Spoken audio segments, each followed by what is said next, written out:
Hey Jack, how are you, man? Doing well, Coach. How are you? Doing good. Thanks for jumping on with me today. I appreciate it.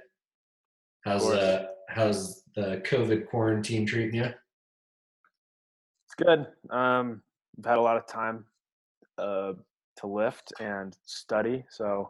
We just, I just wrapped up an AP test today. So that was Nice. fun. I have two more left. So yeah, but yeah, it's a good time to study and just chill out, sort of get everything in order.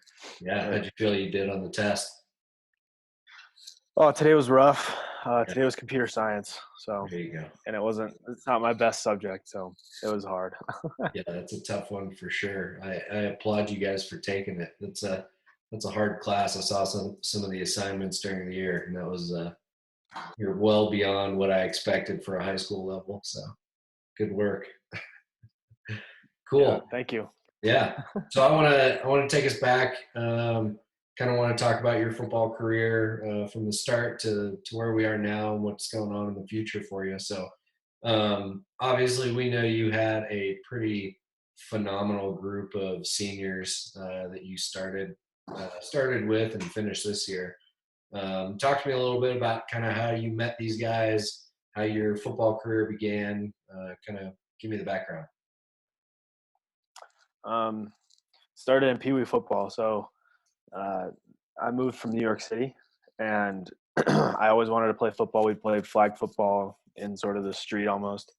And then when I moved to Utah, I really wanted to play tackle. Um, I tried out the first day at Dozier, and I met um, Brady, Jimmy, a whole bunch of other guys, Nikki, met Paul and Coach Baines through that. Uh, and I was coached by Ted Bauman. So that was really when I met those guys. And then as the year sort of went on, we added people and people joined the program in youth ball. So Dylan McKnight, Chase, those guys joined a little later.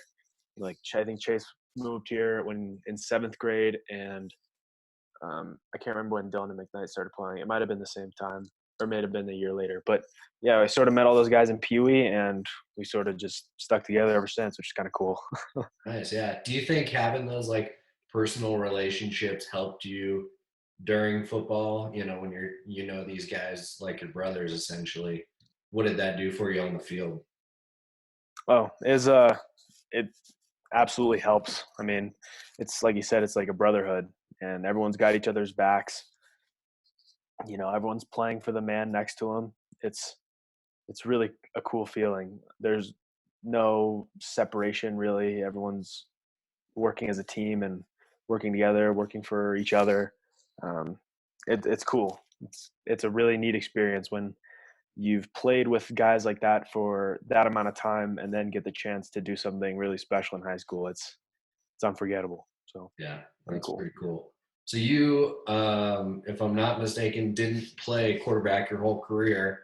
What point did you start playing quarterback? It was 10th grade. So Cool. up until Pee Wee. So from when I started playing Pee Wee football when I was the age of a fourth grader, and then um, until eighth grade. And I was a running back on my Pee Wee team with Brady. So, and we played the single wing and we were right next to each other in the backfield. It was super fun. And then high school came, and you know, I I tried out for running back, didn't get it. Dylan dominated, you know, killed it at running back. And so I moved to corner my freshman year, played defense the whole year. And I Nice. was like, that the between soft freshman and sophomore year, I was like, you know what, I want to play offense. And so I, kind of tried to figure out a way to do that. And I'd played a little bit of quarterback my eighth grade year of Pee Wee football because we'd had a couple formations where I had to play quarterback, or we had a couple plays where I was under center and shotgun or whatever. So I was like, you know what, I'm just gonna try it out, see what happens. So that was sophomore year, and then the rest is sort of history, I guess. Yeah. Stuck with it. Played junior year, senior year, so Nice. pretty So neat. when you look at it, obviously running back was your first goal. That's what you wanted to play. Quarterback's what you fell into, which I'm very happy about. I'm sure many others are too. But what would you tell a kid who might be, even in the passing league, right? There's a kid who wants to be quarterback, but he's stuck at receiver. Or, even a kid who wants to be on the defense and plays offense, vice versa. What do you say to those kids? Kind of, you know, how much do you think your youth ball position dictates where you end up? Not at all. I mean, it's uh, there was a it really doesn't matter just because in high school you're gonna hit growth spurts, you're gonna get big, you're gonna start lifting weights. Everything's really gonna change. The linemen we played against on some of our Pee Wee teams played running back in high school or played linebacker, and they're beasts and they're animals. So I don't think that you should define yourself by your Pee Wee position because again, it can change as you get older. It changed 3 times for me over the course of my current football career. I went from running back to corner to quarterback. Yeah. So it was, yeah, if you feel stuck in Pee Wee, don't just, if that's, I guess I would tell someone that, uh, I don't know, just if you want to play quarterback, for example, you learn the position of quarterback, learn defenses, learn schemes, learn offensive schemes, learn everything about the quarterback position. So when you have the chance to sort of step up and take that spot, you have that. It's Yeah. you have that opportunity. You've prepared. You've done everything. Um, yeah, I mean, I think Tom Brady said it really well when he's just like, if you get one shot, you can't screw it up. So, It's a good way to put it. I Yeah. mean, he's a whatever backup for Drew Bledsoe, and he came in as like a third string, I think, and Yeah. played a game, and He had a decent he's career. got 6. Has. Yeah, bad, not bad. He's down in Tampa now, whatever it's called. Yeah. So kind of looking at your high school career, I pulled stats because I'm that guy. You were obviously a 2-year varsity starter quarterback, took your team to the semifinals, took them to a state championship, 3,300 yards passing, 800 yards rushing, over 50 touchdowns, 44 of those in the air, 7 on the ground. Had the highest QBR in the state for senior year, honorable mention all state, region MVP, captain of the team. The list goes on and on and on. So when you hear all that stuff, does the gravity of your career hit you, or what goes through your mind? No, it actually, you know, it's you look back and part of me is like I could have done a little, like you get that little like a little bit. I could have gone a little bit more. I'm kind of bummed I didn't hit the 1,000-yard mark in rushing. Rushing, yeah, I think it was all those knees we took. yeah, Really docked my yeah, rushing total. exactly. but um, but yeah, no, I mean, part of me is like, yeah, I mean, when you read off the stats like that all at once, it's sort of you don't really know in the moment because at least those stats didn't really matter at the end of the state game. Like Yep. when you take it into perspective like that, I mean, it's hard to appreciate how far you've come as a player and also you know how much you've done. I guess is a good way to put it. But you also got to understand like those stats wouldn't have happened had I not had a great line protecting me. I had a great running back who knew, what to do, and I didn't dump the ball off to him. Yep. And you got receivers that frankly make me look really good. Like throwing it up to Mark, Jake, and McKnight. Those guys. It's really easy to get stats like that when you have a great group of guys around you. So I mean, the stat sheet itself, they're I guess my stats, but they're really a team collective. They're the product of a team goal. I mean, again, For I think sure. climbing get underappreciated. I mean, yeah, I got yelled at a couple times just because of how much I scrambled and I remember Jimmy getting mad at me because I would be out of the pocket too much or like I'd be doing whatever but I got to give credit where credit is due. Those guys put up with a lot of my crap and that I did at quarterback, and they made me look really good in the end and made our whole team look good. So Yeah. it's not really.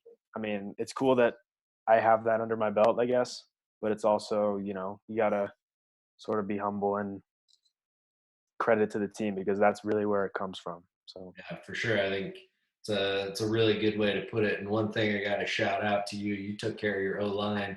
I remember when you took him out to Denny's after season, give him a little thank you. speaking of, now that you're saying that, I got to do that this year too. Yeah, you do. I haven't decided. I gotta do something special though this year, um, just because it was a great year and it's our last sort of senior season.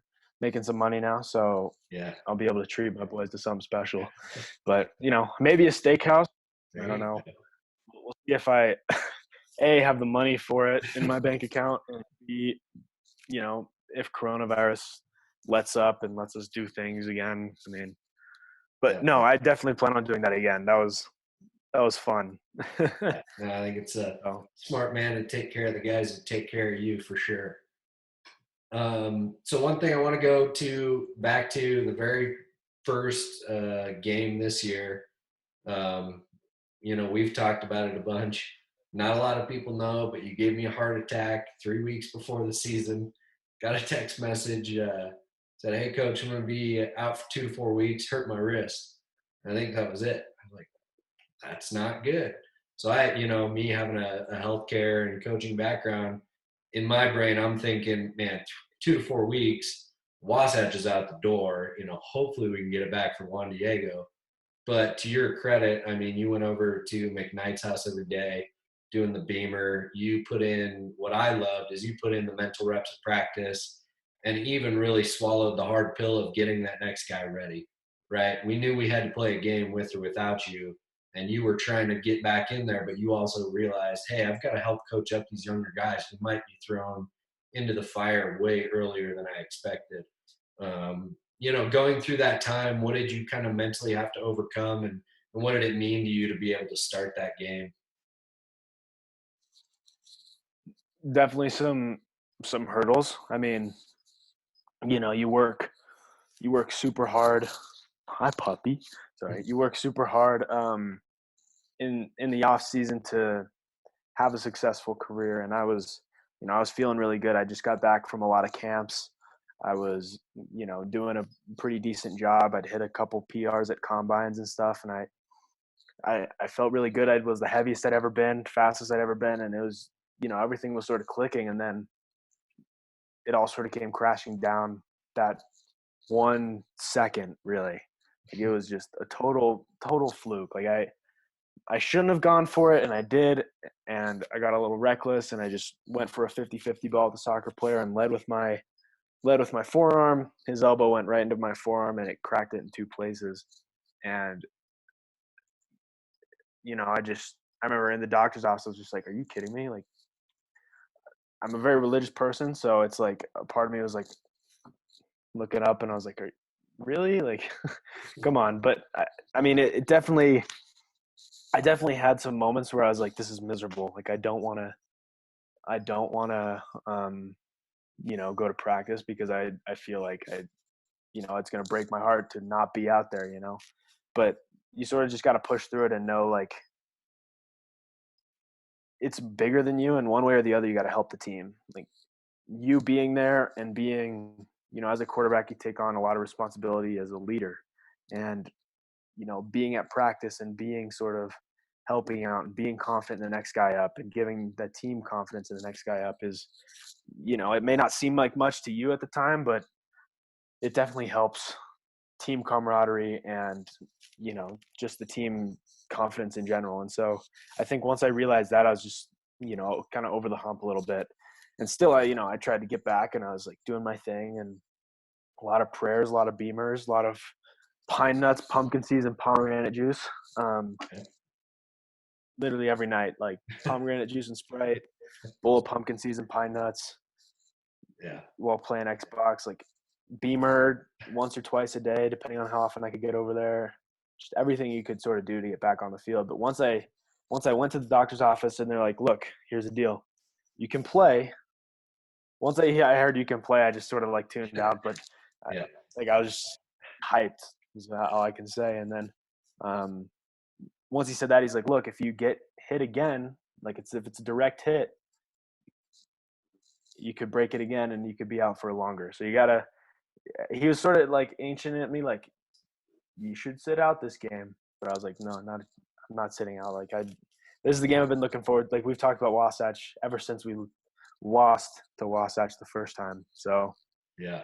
but I mean, it was once I got out there, I didn't really worry about the cast I had on my hand. I didn't really worry about, who we were playing. I wasn't nervous. I was just happy to be out there. Like super Definitely. grateful, super happy. Yeah, I was on top of the world that game. Or at Yeah. least I felt like it. For touchdown games, never a bad game. Yeah, even before the game, I was feeling on top of the world. It was awesome. Yeah, that's cool. Nice. So you kind of just talked about, obviously the quarterback position especially has a lot of responsibility, but all of our athletes do. You guys are responsible for watching film, breaking down opponents, going to school, working, doing home life. I feel like a lot of people can look at those things and throw out an excuse every once in a while, right? Like, got to go to work, can't go to practice. And, if that's the case, cool. Or, I don't really want to go practice today because I'd rather go play Xbox. It's kind of hard, but there's so many options for us to kind of take obstacles and just make them artificial barriers. I feel like you especially just kind of talked through a couple of them right there of you were able to push through those things. You have to be mentally tough to do that. What advice would you give to a young kid who's kind of, maybe sitting at home saying, I want it all, right? I want to be a state champion, but I don't know if I'm willing to give everything. You just gotta set your priorities. Know what you want.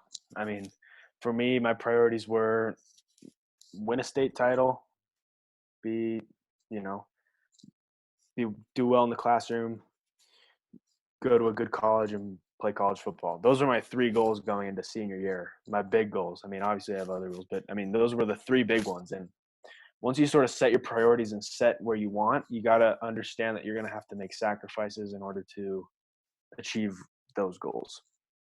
I mean, like you got to sacrifice maybe some sleep, maybe some Xbox, maybe some social time, whatever you got to do, you got to do it, because if you really want it, then you're going to make those sacrifices. But you just got to I would set goals. I mean, setting goals is awesome, and write it down. Don't just say it in your head. Like write it down, know it's what you want to do, and go for it.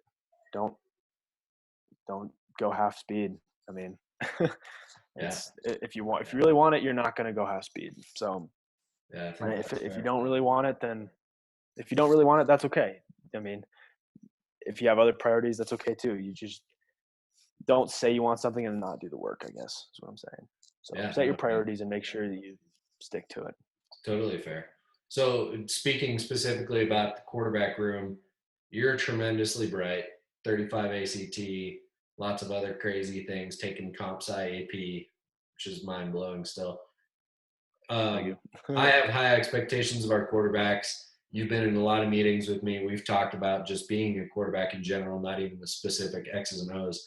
What would you tell a kid out there who says, I want to be a quarterback at Park City someday in the future? What advice would you give them specifically about the position? Understand the game. And when I say the game, I mean like defenses, just as general examples, defenses, play calls, concepts, or defenses and concepts, really, offensive and defensive. No like coverages, know the opponent's blitzing, know their blitz tells, know how a concept works, how your plays run against the defense. If you can understand sort of the X's and O's of football, you're going to be really successful as a quarterback, because you'll sort of see things before they happen. That was I worked on mechanics a lot, and it helped a lot. But the thing that helped the most was when I really understood the whys of a play, or the whys of a play call against a coverage, because that way I could make the decision. And then once I made the decision and was on time, um, the mechanics sort of came with it afterward. But it's a lot harder to, if you make a good throw and it goes to the other team, it's still a pick, right? If you throw a duck, but it's fit into a hole, and it's, the receiver makes a good catch, I mean, it's a reception. So it's sort of the mechanics will come. I think the biggest thing about playing quarterback is knowing football and knowing the X's and O's of it. So if you want What to be methods? successful quarterback, Yeah, that's yeah. the way to What do it. methods did you use to kind of do that, right? Like saying, "Hey, I want to figure out what defenses are." I can go read what cover two is on the internet. I guess how did you kind of what did you do beyond that to say I'm going to get the best I can be at figuring out X? Mhm.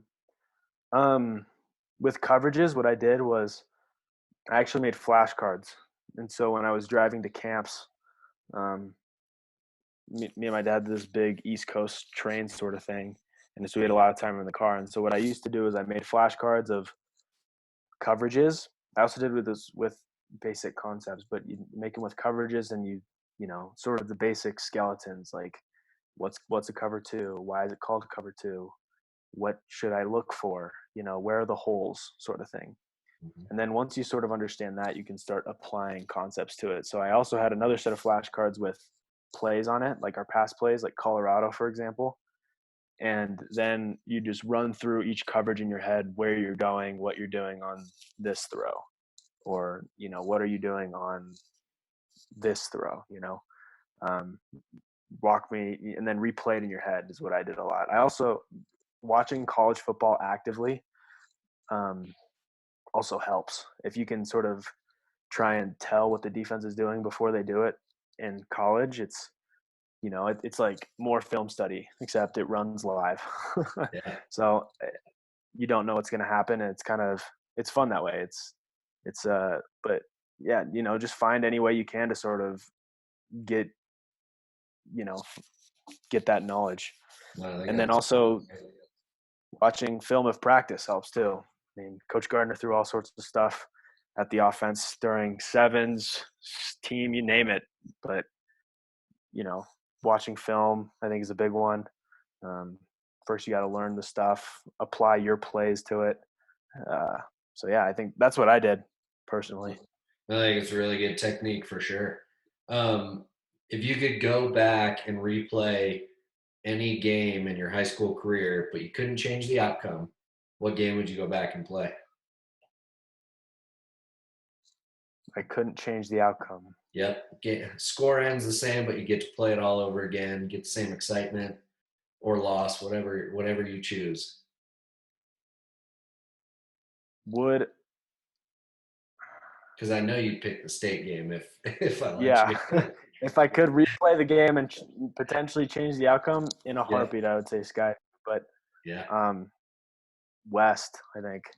I Nice. think I'd replay West again. That game was super cool to play just because it was against the 6A team. They were kind of on a high horse because they just, you know, smoked two teams. Yeah. Um, they were 2-0. We were 2-0. They were 6A. We were 4A. We'd played them before in Pee Wee, and so we sort of knew some of the guys on the team. Um, we had actually lost to them our last year of Pee Wee ball. Uh, so it was a little bit of a, you know, lingering Yeah. feelings and whatnot. It's kind of a grudge match, but Yeah. I just remember that game was going into that game was so, like, the hype was unreal. The team was just amped up. We were all ready to go. They were ready to go. It was a big team, and it was just a super fun game to win. Not only win but play. It Yeah. was awesome, and at Yeah. You home guys played too. well. Kind of, it was pretty sweet. For So sure. Yeah. Speaking of, fun memories, I want to put up a few plays here and I'm going to have you walk me through kind of your mindset, what happened, and just kind of want to get your thoughts on it. So let me jump over here. Can you see my screen? yeah. Cool. All right. So this one Mm-hmm. against This is the Ogden. one. This is the one. Oh So yeah, we so the week before we'd worked on read option. I'd always wanted to run a read option, but we ran it against Juan Diego, and the guy came and hit my arm, so we didn't run it again. But I just remember we called it, and I was hyped because the guy the end walked up, and I was like, oh, he's coming, he's gonna come. And so I remember handing the ball off, and he went with Dylan, and I just remember tucking and turning around the outside and just seeing green. Yeah. And obviously there was a corner right there, and then I just, Jake was right there, and so I just cut off Jake's butt and, into the touchdown. Yeah. But, that was Good got called execution. back, but whatever. I mean, that was super fun just because it was our read option, and it worked perfectly, and I got to run it in, which was pretty fun too. For sure. So, All right. Pine View, we're playing at Rice Eccles. oh yeah, I was initially at the start of this play, I was unsure how it would all work out, just because they brought a guy down and they sort of stacked the side we were going to run to, and I was like, oh, all right, it's short side, I'm not going to be able to bounce it out. And as I pulled around, I got a little too deep, or at least I felt like it was too deep. But once I sort of got around, and there was like a hole that like opened up, and I remember just thinking run. So I hit it, and Dylan hit the linebacker to my left, and the big long haired guy, and everyone else sealed their guys, and I just remember taking off. And at like the 30, I thought he was going to catch me. So I was like looking back and stuff, and I tucked the ball because I thought he would make a last second pounce at the ball. And so I was like, I'm not going to be the guy that fumbles on the one after a long run. Like, it's not going to happen. So yeah, I remember tucking it and like kind of pulling an arm over it just to make sure it wasn't going to, ruin anything. But yeah, that was a fun play. Definitely. Yeah. I think that one got everyone pretty excited. So this is Cedar Valley. We had a nice touchdown here to McKnight. Oh, this was Mark. Excuse me. Yeah, I mean, we rep this in practice. We talk about it all the time. It's like coaches, we've all said, like, put Mark against any corner in our region and they'll toast him. And that they decided to play man, or like, press. And I just remember I'm going to look at McKnight for a little bit, keep the safety there, and I'm going to throw it to Mark. And, he had already toasted him by then. And so I was worried I'd underthrow him. So I actually overthrew him a little bit on this one. But, he makes a great catch, great over the shoulder catch. And, doesn't even have to try to sort of beat the guy to the end zone, which was pretty sweet. But yeah, I mean, that was sort of a textbook play of ours, just the goes against either press, goes against anything really was sort of a little bit of our bread and butter. You guys had a good connection on that for sure. Yeah, it was a fun connection. It was fun to be a part of. So one of the things that we did a lot this year, obviously, was pre-snap motion, which kind of you have to think a little bit more. You have to know where your guys are going to be. This play I was pretty excited about because one, you had some great mechanics in the actual throw, and it's kind of not the best look that we got against it, and you were able to make a good play here. Talk me through it. I don't know if you remember, this was our sail concept. Oh yeah, I mean, we talked about sail a lot, and it was sort of one of those concepts that I had to wait until it developed. And I hated running any sort of concept out of under center, just because it takes a long time. I'm running, and it's not it's a little bit more stressful than doing it in the gun. But I just remember as I came around, Franklin just, once he broke his route off. Once I sort of started coming around and it was looking like I was going to scramble, he broke his route off, and he beat the guy and makes a good catch. We always joke about Franklin and his hands, but he actually didn't have that bad of hands in season. We just like to give him a hard time, but no, he made a great sort of in the moment decision and broke off the route as I was sort of coming around, and obviously it worked out because we scored off of it. So yeah, definitely. No, I think there's some fun clips. I'm sure you've looked at a lot of them yourself over the past couple of months. But so I kind of want to wrap up. What's next for you? Where are you going? Where are you headed? Tell the people. I decided to serve a mission for the Church of Jesus Christ of Latter-day Saints. I'll do that for 2 years. I haven't got my call yet. Hopefully I'll get it this Tuesday. Nice. So I find out essentially what it is. It's just you go for 2 years in a country or a state, wherever you're sort of assigned, and you go and teach the people there about Christ and about, you know, the gospel, and you serve them, and you try and make their lives better in whatever possible way you can, through Christ, through service, whatever you can do, for 2 years. And that's your sole focus. That's what you're focused on the entirety of your sort of 2-year duration. And so I'll be doing that for the next 2 years. And then in January of 2023, I'll enroll at BYU, and I'll be a preferred walk-on the football team there. So Very cool. yeah, pretty exciting stuff. I got a hat even too. I was gonna say, I've had this hat for a while, but I mean, I thought it would fit the occasion, just, sort of kind of make it official a little bit. But yeah, I haven't actually enrolled yet, just because they want you to wait until you get your mission call, and I don't have a mission call, so I can't defer. But once I get that, it's going to get a lot of things rolling. So nice. Well, we're super excited for Yep. you. Well deserved, getting another shot to play. At least 4 more years, hopefully, and we just gotta wait 2 years for it. But I think it'll be a good couple. Yeah, Of I know. years. It'll be fun. I'm kind of bummed. I wish I was I'll follow from a distance, but I'm kind of bummed I'll get to miss the next 2 years of Park City football. I'm excited because you got the up and coming guys. I mean, the junior class, or junior class when I was a senior. Yeah. Kirby, Seth, Coco, Franklin, those guys, Parker.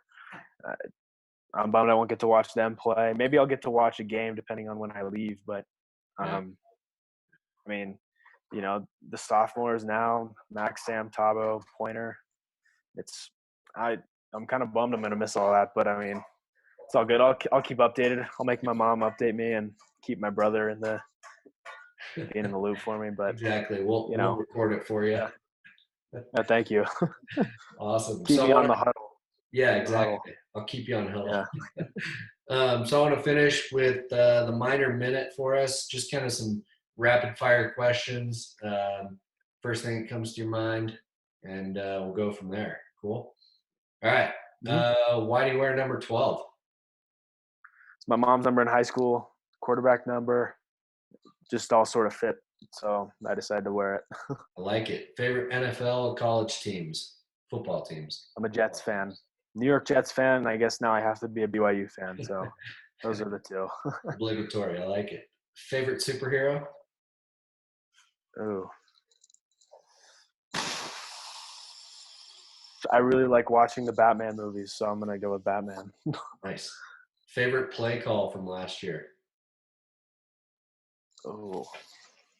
Anything quarterback run. That's smart. From the gun, not from under center. If you had a yacht, what would you name it? Naomi. All right. Like in the Wolf of Wall Street. What's your dream job? Astronaut. Cool. I'd probably agree with you on that one. Name one person you've always wanted to meet. Jesus, obviously, but I'll say Steve Young for now. Nice. If you won $1 million tomorrow, what's the first thing you do with it?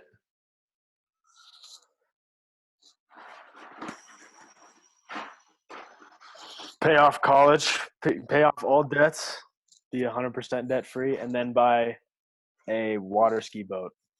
Nice. I like it.